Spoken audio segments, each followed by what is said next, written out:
All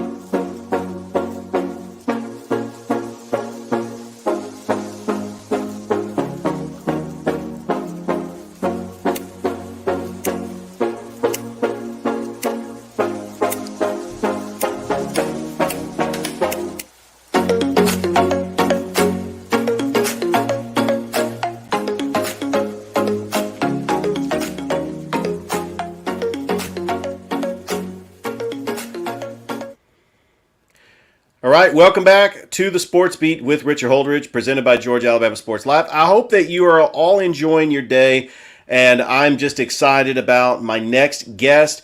I've known him for a while. He is not only one of the top up-and-coming baseball coaches in the Chattahoochee Valley, he's also my broadcasting partner on Georgia Alabama Sports Live, as I've had the privilege of calling some high school football games with him. It's Coach Michael Long Jr., of the Carver Tigers. Coach, welcome back to the Sports Beat, and I'm just excited to have you back on the show. Hey, Richard, thank you for having me back on, man. Anytime I can be on your show, man, it's always a blessing to me, so thank you again. Well, Coach, let's talk about the season, year 2 under the belt, and not the way that you expected to go. There were some improvement, but once again, back-to-back years, you're on the doorstep of making the playoffs. You finished 5-17 overall, 1-9 in the region, but I saw some improvements. You had a mixture of some seniors, including you had some mixture of some young players, including Jamal Claiborne, a senior, and then Deshaun Bryan, a sophomore. And but there's one thing I do want to talk about before we get into the season, because we did have a privilege of live streaming one of your games on Georgia Alabama Sports Live. It happened to be a makeup game. Your coaching colleague from the Columbus Chattahoots, you were coaching underneath Coach Steve Smith, who is also the head baseball coach at Calvary Christian, and he had a situation where they had a rainout, and he was looking for a team to have the makeup game with. Coach, lo and behold, you said, let's do it. And so we had the Calvary-Carver matchup that wasn't on the original schedule. What was going into that decision to play Calvary Christian in the makeup game? And I know you have a good relationship with Coach Steve Smith with the Chattahoochee, so you have that relationship established already. I mean, what were some of the factors that went into scheduling that game? So what really was the determining factor for me to really reach out to Steve when he mentioned that he had an open date on the schedule, was really trying to see where our guys were. Play against a very quality opponent. You're going to see some quality guys on the bump. You're going to see a quality lineup. You're going to see just a fundamentally sound defensive team, well-coached team. And me personally, I'm a firm believer. I don't back down to anybody.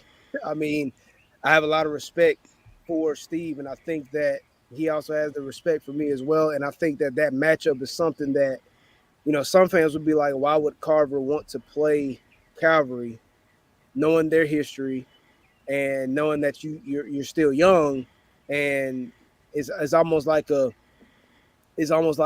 game where you just wouldn't schedule as a coach. Well, I tell my guys, we won't back down to anybody. You know what I'm saying? You want to play the best. I want to compete with the best. They want to compete with the best. So we went into that decision knowing that we was going to play a really tough team and give ourselves a chance to see where we're at right now. Just kind of give us the opportunity to look at our depth, to look at our team and say, hey, what are we able to do against a quality opponent? We're facing guys like a Bailey Thorne, who just might hear his name get called in the MLB draft. And I think we limit him to only one hit. You play against D1 caliber guys all throughout their lineup. And for a good bit of that game, it was kind of close for a good bit of that game. And honestly and truly, some coaches say, hey, we play to win. But I told the guy I had a different approach on that game than I have in some others. And it was mainly the simple fact of, what Calvary is. You know where we are right now. All right. Make a name for yourself today. All right. And when I say make a name for yourself, put yourself in a situation where you know you're going to play against some quality opponent and go out there and just play your game, have fun, play loose. And for a good bit of that game, we did. And I think what the tail end of it, that game, and you saw the end result, is their depth taking over. We're still young, very very young. So we had to kind of try to piece things together. We was battling a lot of injuries through the season, so and that was actually right around the time we started really battling those injuries. But we still wanted to play, and when the guys were up for that game, they wanted to play Calvary. They've been trying to get me to schedule Calvary for the last 3 years. So it's not a matchup that you would necessarily see, but it's a matchup that we want to continue to have, you know? Well, Coach, we were very happy that we were able to live stream that game, and we wish we could have live streamed more Carver games. I was looking at the schedule. I really wanted to live stream the games against Columbus because they're a region rival, but the rain shifted that game to us on Saturday, and we had a scheduling conflict. But I promise you, Coach, I definitely want to try to live stream more Carver baseball games next season, especially with the new reclassification. You're going to have all the teams in Columbus, minus Northside and Sumter County, all in the same region. So you're going to get to see the matchups between Spencer and Kendrick, and it's going to be a lot of fun. And you'll get to see Jordan, and that's going to be a region game. Hardaway is going to be a region game. You'll have an opportunity to play Shaw, and of course, playing Columbus. Coach, are you looking forward to next year, as with the new reclassification and Carver going down to 2A and playing all the teams in Columbus minus Northside? I am. And when I say I'm excited about the region that we're going in, it's a region that was similar to how I came in. When I came in 3 years ago, it was all Columbus teams in our region. I think there was maybe one or two outsiders. Yeah, Uh, LaGrange and Troup County. Yep, LaGrange and Troup County, which are we know what LaGrange and Troup County would do. So coming in, it's really a gauntlet. If you want me to be honest with you, there's a lot of quality opponents that you're going to face in your region. It's um, it's geared up to be um, an exciting region. We got to think about it. You got a Hardaway team who's made the playoffs. You got a Shaw team who's made the playoffs the last 2 years and has hosted playoff games with a lot of returners coming back. You got Columbus. We all know the history of Columbus. You got us. You got Jordan High School. There's a lot of quality. There's a lot of big things building up in a lot of these programs that you haven't heard of in a while. I mean, you got to think about it. Hardaway, I think the last 2 years has made the playoffs.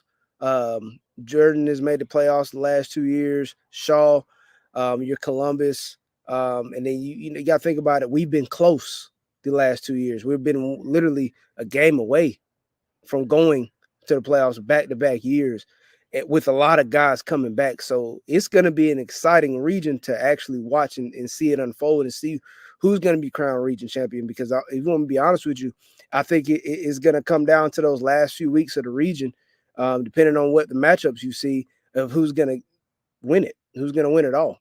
And there's going to be a lot of teams fighting for those four playoff spots come next year. Coach, let's talk a little bit about your team. I mean, you've had some key players. Your leading batting average leader was the sophomore Deshaun Bryant. Christian Elby, I mean, we heard his name, called his name on Georgia Alabama Sports Live. Keyshawn Davis is a very good pitcher. But let's talk about Ace Thomas, because that was a really cool moment in that game against Calvary Christian where he went toe-to-toe with Bailey Thorne and he struck him out. I mean, that is just a young pitcher, only a freshman, with no fear going up against one of the top hitters in the state. I was very proud of Ace for how he handled that situation. I did not tell him who he was about to face. Um, I wanted him to just embrace the moment and just take charge.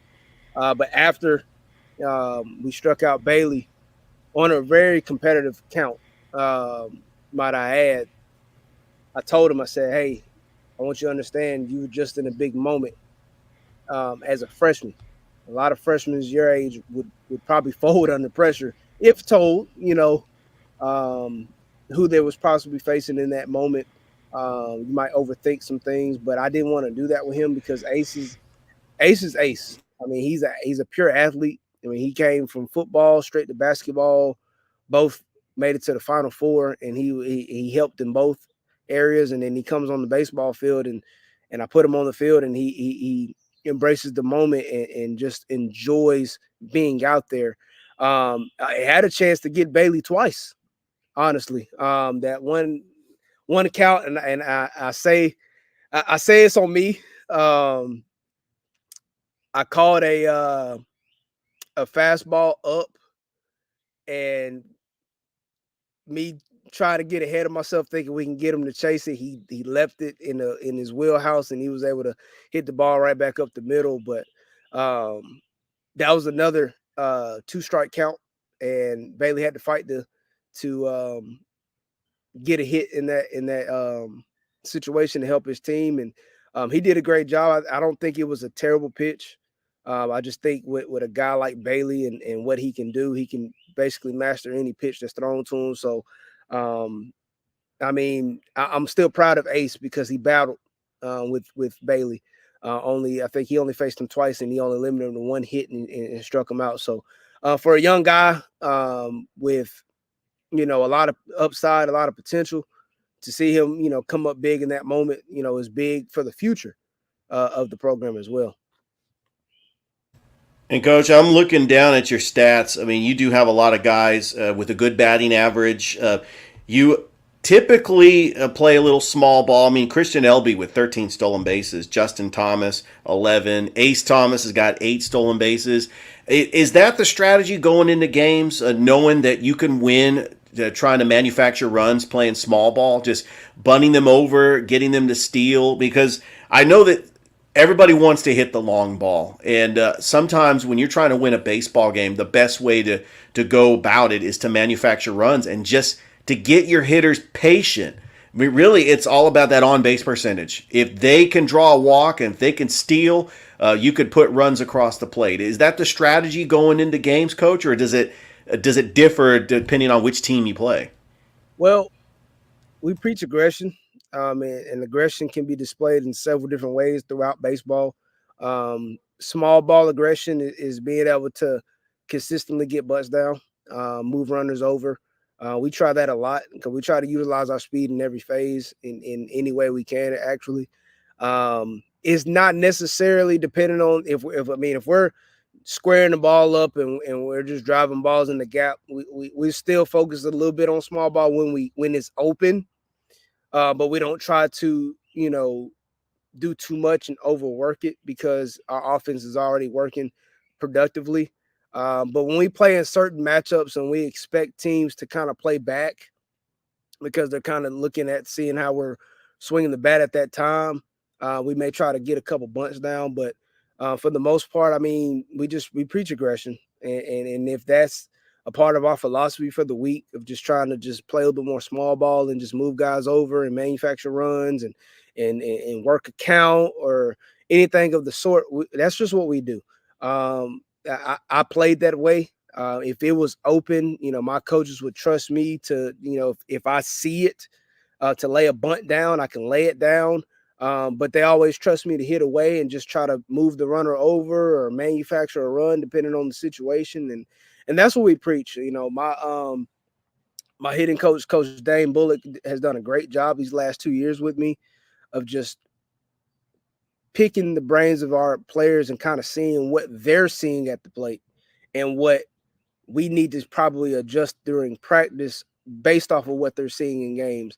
He's done a phenomenal job of just being able to dissect different swings, dissect different plate approaches, counts, and things like that. So he's been a big part of our just brain offensively of just trying to see what we should do in that given week or in that given matchup. I mean, I trust him. I told him, what's my philosophy as far as what I would like to see, what I, you know, don't want to see from an offense, and he kind of just takes that and just puts his spin to it, and we just roll with it. We're always, talking to each other in game and just kind of figuring out, those little adjustments in between or in between innings that we can possibly make to be more successful. So we've done a great job with that. Like I said, to kind of really answer the question and sum it up, it is a part of our process, but it can vary at times. It definitely can. Well, Coach, I'm going to give you an opportunity to talk about Carver baseball in general, as far as what type of camps do you got going on, and what are some of the ways that you can get just your average student that might have played baseball, that happens to go to Carver, who might be an athlete, to buy into your program and to put on that Carver uniform and represent the Carver Tigers. Because quite frankly, Coach, we know that the other sports programs have had success. You mentioned the football and basketball team reaching the Final Four. But what is it going to take to try to get Carver baseball to get on that same level, as far as just buying into your program and just having that pride of being a Carver Tiger? Well, I mean, you kind of said it. It's the buy-in.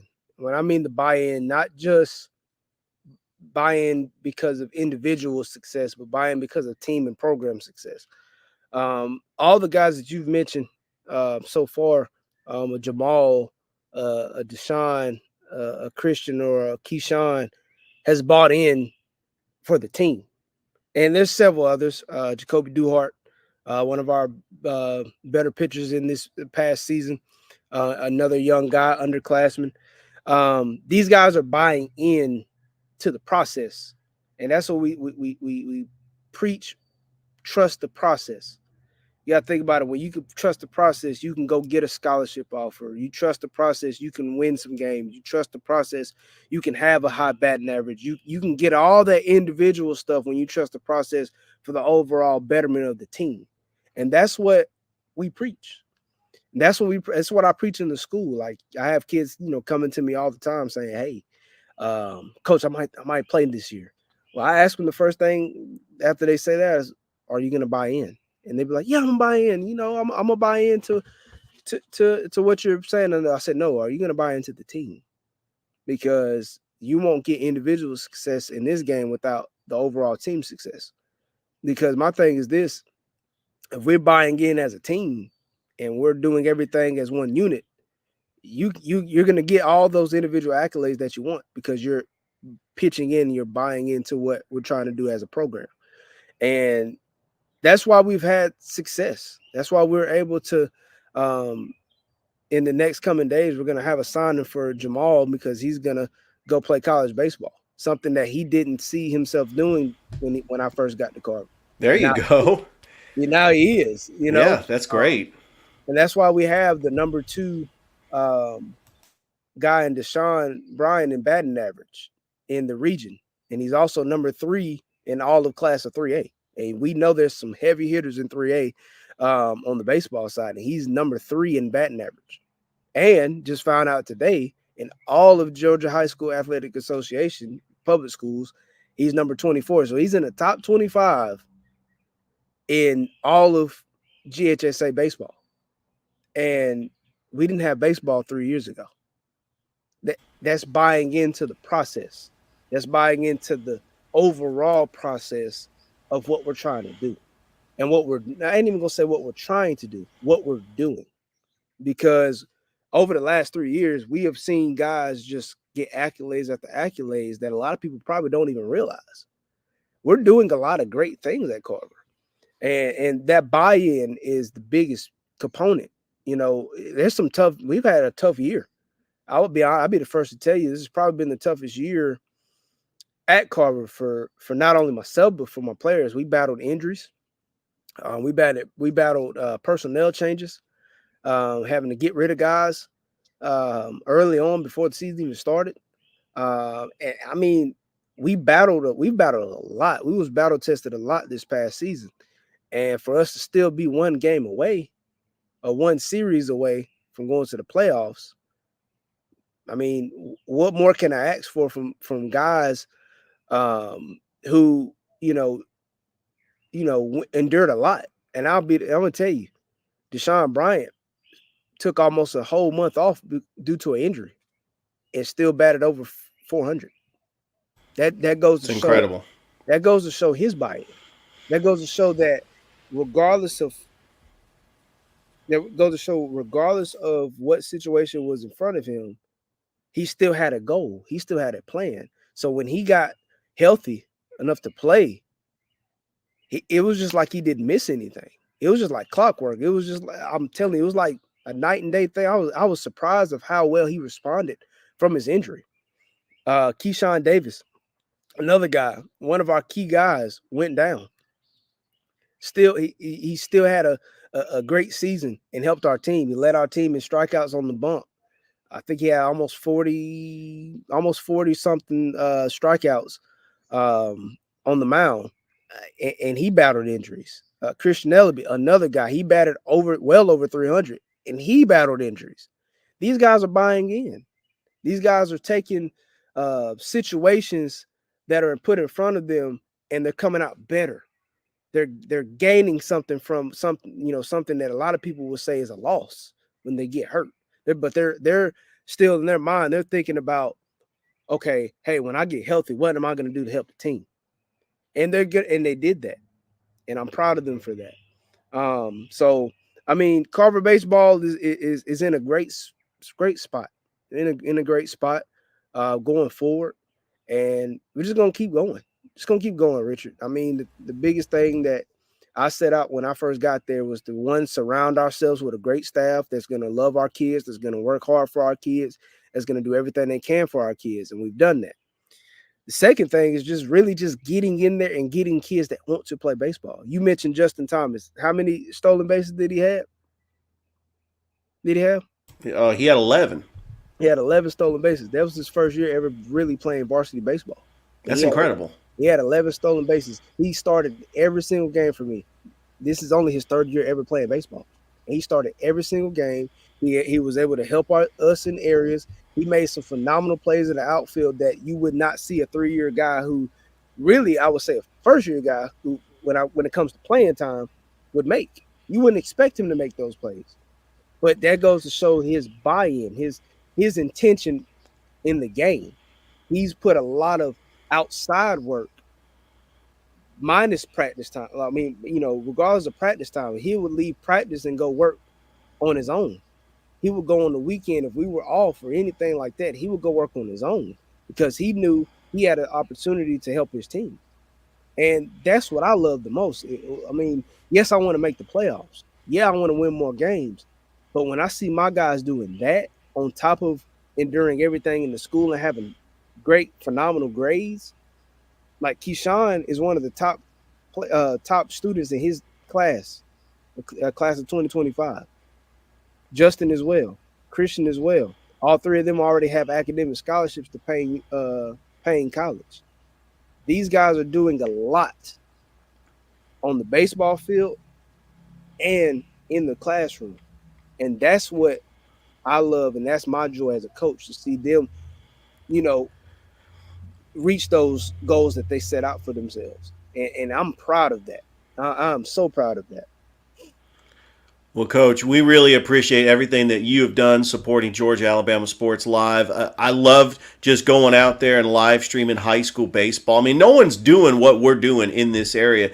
And I wanted to make sure, it was my personal goal, that I covered every single school in Columbus, private and public. I'm so grateful that I got a chance to live stream Carver taking on Calvary. I'll tell you a story, though, Coach. Kendrick really appreciated me coming down there and live streaming their games. I mean, we're talking about schools that don't get a whole lot of coverage. Kendrick, Spencer, Jordan. I mean, we covered them all. And when you have a player like Tristan Holzendorf, who comes up to me after the game, he's got relatives that are watching his games. I mean, that's really what it's all about, is just giving exposure to these student athletes. And I love doing it.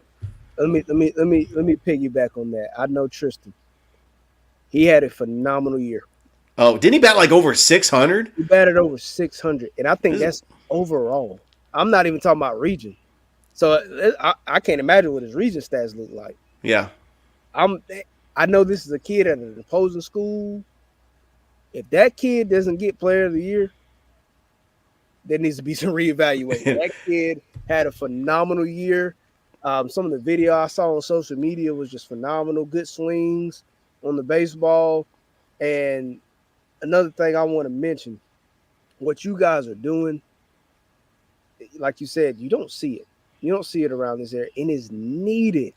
So I Absolutely. applaud you, Thrift, the whole crew. You guys are doing a phenomenal job. Continue to just do what y'all are doing, brother. Because when I tell you, you're shedding light on a lot of athletes that probably wouldn't get that light shedded on them, depending on the situations or whatever school they're at.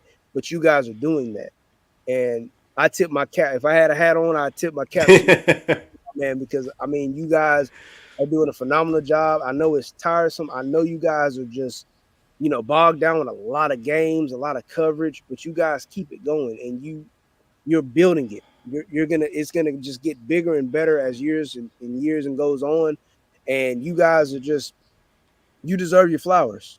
I'm just gonna be honest with you, all of y'all, because this is something our area needed. We needed this coverage because you got to think about it. A kid like Tristan he probably wouldn't get the exposure that he got throughout the season due to the school he's at.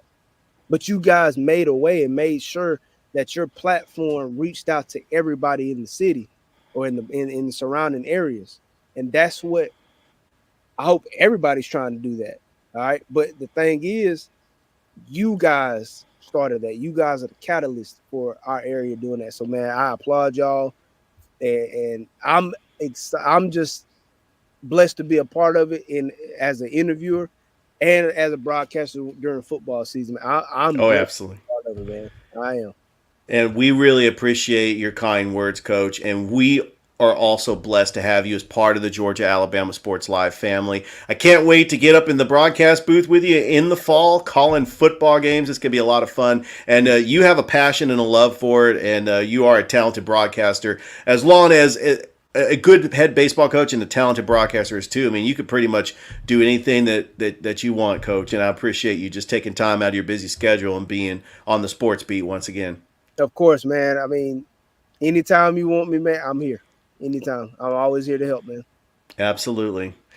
That is the Carver head baseball coach, Michael Long Jr., as he gets ready for the offseason, preparing for next season for high school baseball. And we cannot wait to see what the Carver Tigers look like in 2025. Thanks again, Coach. Thank you, everybody, for watching here on Facebook Live and on YouTube. Don't forget that you can subscribe to the podcast. I'm found on Apple Podcasts, Spotify, iHeartRadio, any one of those podcast platforms. You can download an episode of the show. Thanks again for tuning in, and we'll see you next time.